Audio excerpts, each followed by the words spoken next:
Okay, we'll take questions for Coach. Mark, first question here in the front. News group want to see if there's any new information on Clay and Kavan with their injuries. Not really. Clay said he'll be fine, but Clay could be half dead and he'd say he'd be fine. So, we'll see. He pulled his hamstring. He thinks it's minor. So I don't know what that means going forward. And Loon, something with his shoulder, and so we'll see. Sorry, that's all I got. Given all those things in play, what were the keys you thought of the team ultimately prevailing over this? Well, I said yesterday and today that 109 points is plenty to win the game, which is what we had in game one, but we gave up 118. So it was all about our defense, and we held them to 37% and, forced 15 turnovers and guarded the three-point line well. So it was championship defense, and that's what it's going to take.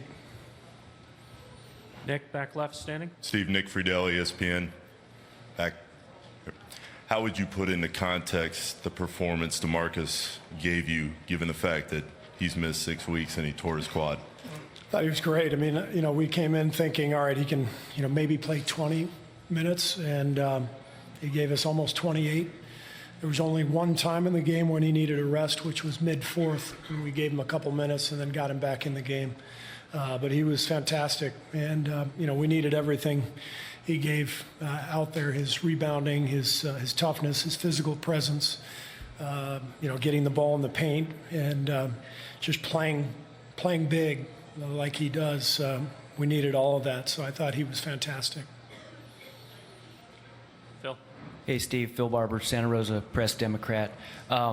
That 14-0 run to start the third quarter, we've seen some big third quarter runs from you guys, but how do you put that one in context amongst the most important you've seen, and how much of that do you think was keyed by the defensive intensity? Yeah, I mean, it was the big point in the game. I thought just staying in the game at the end of the second quarter was also very important. I think we were down 12, and place was going nuts. We couldn't score, and Steph and Clay both got loose, and the game loosened up a little bit, and we scored.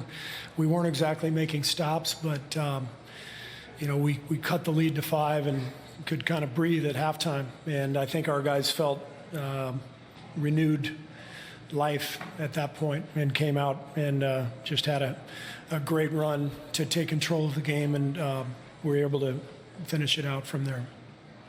Tim in the back right.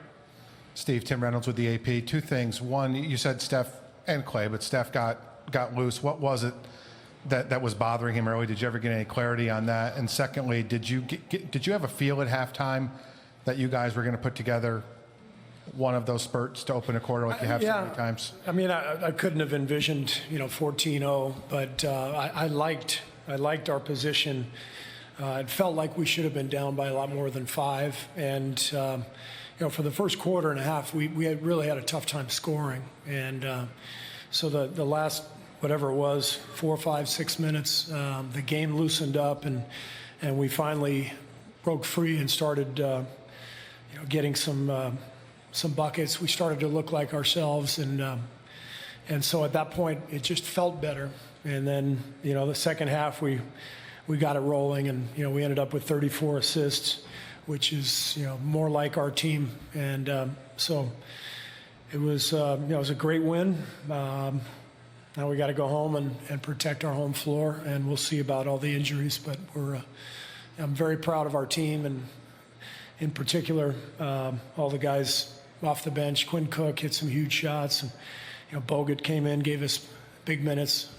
Jarebko as well. So it's a hell of an effort from the bench. Mark here in the front left.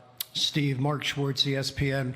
Love to get your impressions of the final possession where Iguodala hits the open three. First of all, the scramble on Steph, the nearly intercepted pass, and the fact that the Raptors allowed a guy like that to take an open shot, and the fact that he took it with time remaining on the clock. Well, I mean, you're not going to let Steph Curry take the shot. So they double teamed Steph, and that left Andre open. And he had hit another big one earlier in the game. Anytime Andre can make a couple threes, it's huge for us. It loosens up the game. And I thought his play in the second half was really inspiring at both ends. He did a fantastic job, and he's hit a lot of big shots in the finals before, so he was unfazed. Tim, back left. Tim Kalkami, Athletic. Steve, you moved Clay onto the Kawhi defensive assignment, for kind of freeing up Andre maybe off the ball. Do you think that had a difference? And what was the thinking behind that? Just wanted to change the look. Both teams have a lot of versatility defensively, and both teams have been kind of switching matchups and changing the look. And we felt at halftime like it made some sense, so we went with it. And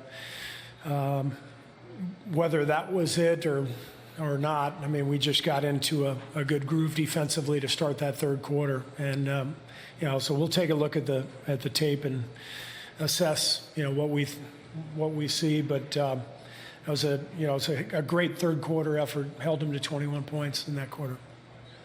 Back right. It's to Coach Dan Devine from The Ringer. You mentioned needing everything that DeMarcus was able to give you tonight. If you come out of this game with some questions about Clay and about Kavan, are you going to need more from him moving forward? Do you feel comfortable with his, sort of his health, physicality to be able to get more from him moving forward in this series?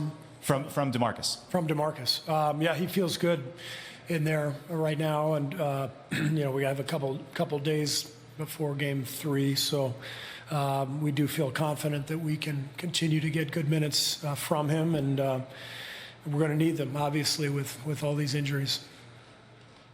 And in the back. Steve, Ann Killian with the San Francisco Chronicle. Just to go back to Steph for a second, there were reports that he left the game in the first quarter and that he was battling some kind of an illness. Can you fill us in on that? I think he may have been a little dehydrated, and that was the word I got. He just was feeling a little bit lightheaded, and went back into the training room and came back and was doing much better. So I'm not exactly sure beyond that. So that's all I've got for you. Last two quick ones on this side right here. Steve, Dan Weinke with the Los Angeles Times. Can you just kind of expound on sort of the totality of the team during that run? You mentioned Bogut, but like Cook and Livingston, it seemed like you got something, McKinney, from every one of those guys in the third quarter. And how important is that going to be moving forwards if you guys are as depleted as you leave the game tonight? Well, that's what it takes. You need your bench no matter what, but in particular when you've got a lot of injuries. So we'll just continue to go to those guys and trust them, and they've proven that they can really help us. Bogut hadn't played in the first game in 3 quarters, so what he did was fantastic out there. Gave us a little different look with that lob threat. So we'll see what we've got and tee it up for Game 3. Last question, next behind. Steve, Arash Madani from Sportsnet. You mentioned that Andre's unfazed a few years ago, so big for you in the finals. What is it about him on this stage in these big games and the big moments where he delivers? He's just got a lot of experience. He's done everything in his career. He's been in the Olympics. He's won 3 rings. He's been an all-star. He knows how to play. One of the smartest players I've ever been around. And I think he sensed that we needed his production in that second half, and he came alive. Thanks. Thank you, Coach.